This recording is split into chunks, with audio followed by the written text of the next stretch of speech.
Hello friends, welcome back to our channel. China నుంచి పాకిస్తాన్ పెద్ద మొత్తంలో అప్పు తీసుకుంది. చైనాకు చెందిన industrial and commercial bank of China నుంచి పెద్ద మొత్తంలో అప్పు తీసుకుంది. దీని వడ్డీ రేటు 4.5% అని ఆర్థిక శాఖ వర్గాలు తెలిపాయి. గత 7 నెలల్లో పాకిస్తాన్ తీసుకున్న రుణాల్లో 25% చైనా నుంచి పొందింది. వరుసగా రెండో ఏడాది కూడా పాకిస్తాన్ విదేశీ రుణాలు $10 బిలియన్ల మించిపోతాయని అంచనా. తాజాగా పలు చైనా కంపెనీలు పాకిస్తాన్కు గట్టి హెచ్చరికలు జారీ చేశాయి. పూర్తి వివరాలు తెలుసుకునేందుకు వీడియోను స్కిప్ చేయకుండా ఎండు వరకు చూడండి.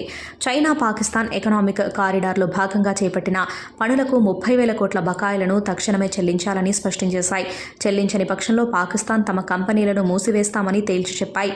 ఈ మేరకు ఆ దేశ ప్రణాళిక శాఖ మంత్రి ఆషమ్ ఇక్బాల్తో జరిగిన సమావేశంలో పేర్కొన్నాయి. సిపిఈసిలో భాగంగా 30 చైనా కంపెనీలు విద్యుత్, కమ్యూనికేషన్లు, రైల్వేలు, రహదారులు, ఇతర రంగాల్లో పాకిస్తాన్ ప్రభుత్వానికి సేవలు అందిస్తున్నాయి. వాటికి సంబంధించి 30,000 కోట్ల మేర తమకు బకాయిలున్నట్లు మంత్రి ఆషమ్ ఇక్బాల్తో జరిగిన సమావేశంలో వివరించారు. ఇది ఫ్రెండ్స్ ఇవాల్టి వీడియో. ఈ టాపిక్పై మీ అభిప్రాయాన్ని కామెంట్ బాక్స్లో కామెంట్ చేయండి. అలాగే ఈ సమాచారం మీకు ఉపయోగపడినట్లయితే వీడియోని లైక్ చేసి మీ ఫ్రెండ్స్ అండ్ ఫ్యామిలీకి షేర్ చేయండి. ఇలాంటి మరిన్ని లేటెస్ట్ అప్డేట్స్ కోసం ఛానల్ని సబ్స్క్రైబ్ చేసుకుని పక్కన ఉన్న బెల్ ఐకాన్ని క్లిక్ చేయండి. ఇలా చేయడం ద్వారా మేము పెట్టే కొత్త వీడియోలను మీరు నోటిఫికేషన్స్ రూపంలో చూడవచ్చు. Thank you for watching.